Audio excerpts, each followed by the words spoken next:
Good morning दोस्तों। मेरे इस स्टडी पॉइंट पर आप लोगों का हार्दिक स्वागत है और अभिनंदन है।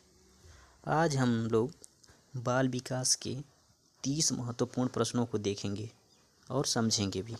ठीक है, तो समय और शिक्षा का सही उपयोग इस व्यक्ति को सफल बनाता है। ठीक है, तो हम लोग 30 महत्वपूर्ण क्वेश्चनों को देखते हैं। पहला है, संज्ञानात्मक संप्राप्ति का न्यूनतम स्तर है। संज्ञानात्मक संप्राप्ति का न्यूनतम स्तर कौन सा है? ज्ञान। ठीक है। दूसरा है, बुद्धि के तरल क्रिस्टलीय प्रतिमान के प्रतिपादक कौन थे? बुद्धि के तरल क्रिस्टलीय प्रतिमान के प्रतिपादक कैटल महोदय थे। ठीक है। तीसरा है, गोलमैन निम्न में से किससे संबंधित है? तो गोलमैन, गोल ट्रिक आ रहा है तो संवेगात्मक बुद्धि से। बुद्धि हम लोगों की कैसी होती है? गोलाकार टाइप में होती है। ठीक है। गोलमैन निम्न में से किससे संबंधित है? संवेगात्मक बुद्धि से। ठीक है। पियाजे मुख्य रूप से किसके अध्ययन के लिए जाने जाते हैं? संज्ञानात्मक विकास के लिए। ठीक है। पियाजे मुख्य रूप से संज्ञानात्मक विकास के अध्ययन के लिए जाने जाते हैं। ठीक है। इन्होंने संज्ञानात्मक विकास की कितनी अवस्थाएं बताई हैं? 4 अवस्थाएं। नेक्स्ट क्वेश्चन है, जब मानव शरीर के एक भाग को दिए गए प्रशिक्षण का अंतरण दूसरे भाग में हो जाता है तो इसे कहते हैं, इसे क्या कहते हैं? द्विपार्श्विक अंतरण। जब मानव शरीर के एक भाग को दिए गए प्रशिक्षण का अंतरण दूसरे भाग में हो जाता है तो इसे द्विपार्श्विक अंतरण कहते हैं। ठीक है। नेक्स्ट क्वेश्चन है, क्रिया प्रसूत अनुकूलन सिद्धांत का प्रतिपादन किसने किया था? तो स्किनर ने। ठीक है। क्रिया प्रसूत अनुकूलन सिद्धांत का प्रतिपादन स्किनर महोदय ने किया था। अल्बर्ट बंडूरा किस सिद्धांत से संबंधित हैं? अल्बर्ट बंडूरा सामाजिक अधिगम सिद्धांत के लिए जाने जाते हैं। मानसिक आयु का प्रत्यय दिया था, तो मानसिक आयु का प्रत्यय बीने साइमन ने दिया था। ठीक है। फिर से देखते हैं, संबंध प्रतिक्रिया सिद्धांत में पावलोव ने प्रयोग किया था। संबंध प्रतिक्रिया सिद्धांत में पावलोव ने प्रयोग किया था इस पर? कुत्ते पर। ठीक है। पावलोव का कुत्ता ट्रिक लगाएंगे। ठीक है। सूझ द्वारा सीखने के सिद्धांत का प्रतिपादन किया था, तो सूझ द्वारा सीखने के सिद्धांत का प्रतिपादन कोहलर महोदय ने किया था। ठीक है। कार्य को आरंभ करने, जारी रखने और नियमित करने की प्रक्रिया है। यह डिफिनीशन है अभिप्रेरणा की। ठीक है।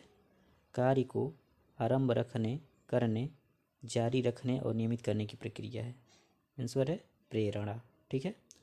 नोट, गुड के अनुसार, ये गुड महोदय का डिफिनीशन है, अभिप्रेरणा किसी कार्य को प्रारंभ करने, जारी रखने अथवा नियमित करने की प्रक्रिया है।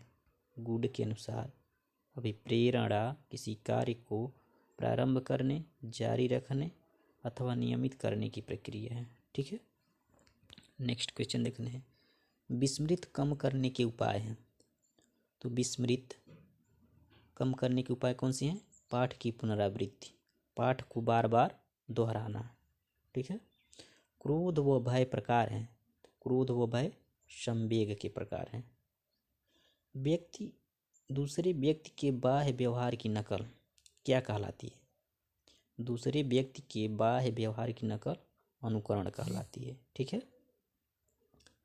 यदि पूर्व ज्ञान व अनुभव नए प्रकार के सीखने में सहायता करते हैं तो उसे कहते हैं सकारात्मक प्रशिक्षण अंतरण। ठीक है।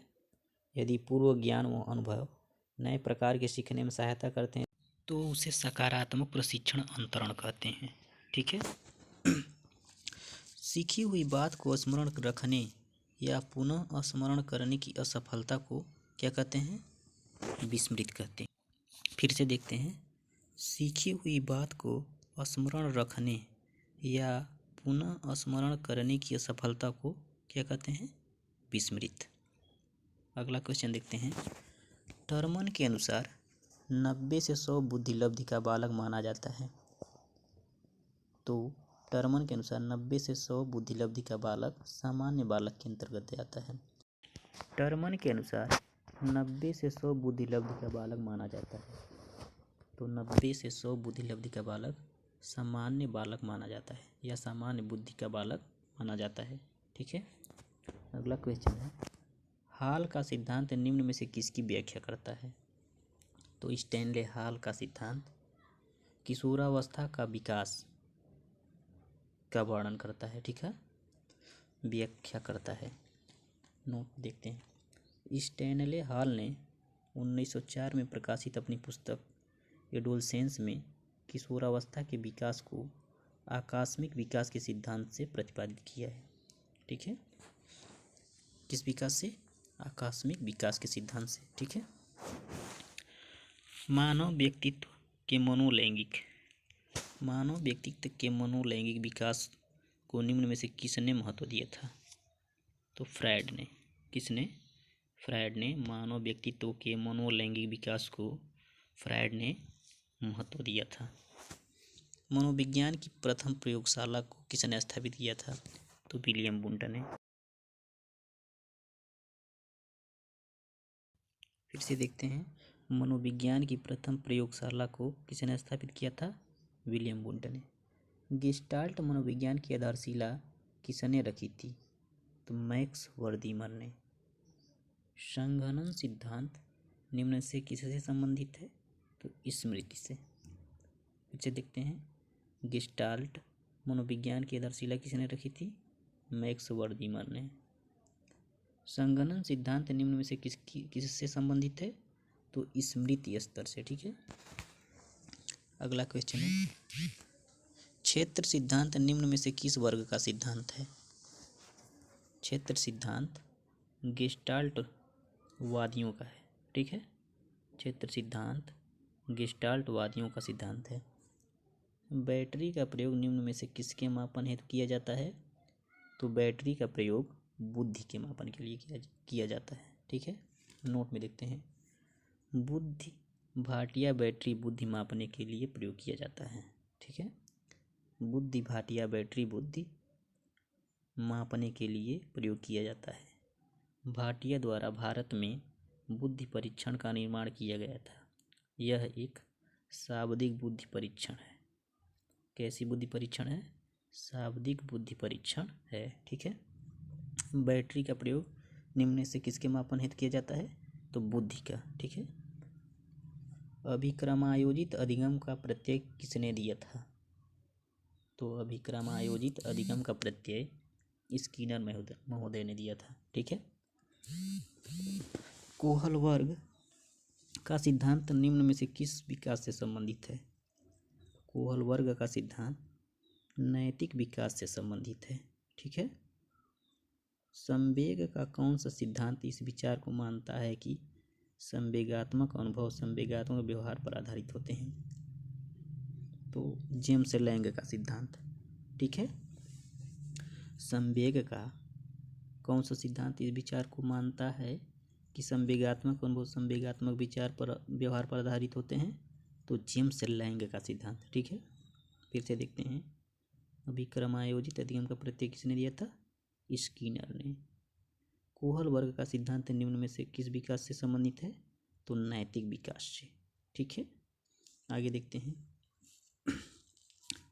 किसी इच्छा या आवश्यकता में रुकावट पड़ने पर उससे उत्पन्न होने वाला सांवेगिक तनाव कहलाता है। किसी इच्छा या आवश्यकता में रुकावट पड़ने पर उससे उत्पन्न होने वाला सांवेगिक तनाव कुंठा कहलाता है। ठीक है। थार्नडाइक का सिद्धांत निम्न से कौन सी श्रेणी में आता है? तो व्यवहारात्मक सिद्धांत की श्रेणी में। ठीक है। थार्नडाइक का सिद्धांत व्यवहारात्मक सिद्धांत के अंतर्गत आता है। सीखने के वक्र किसके सूचक हैं?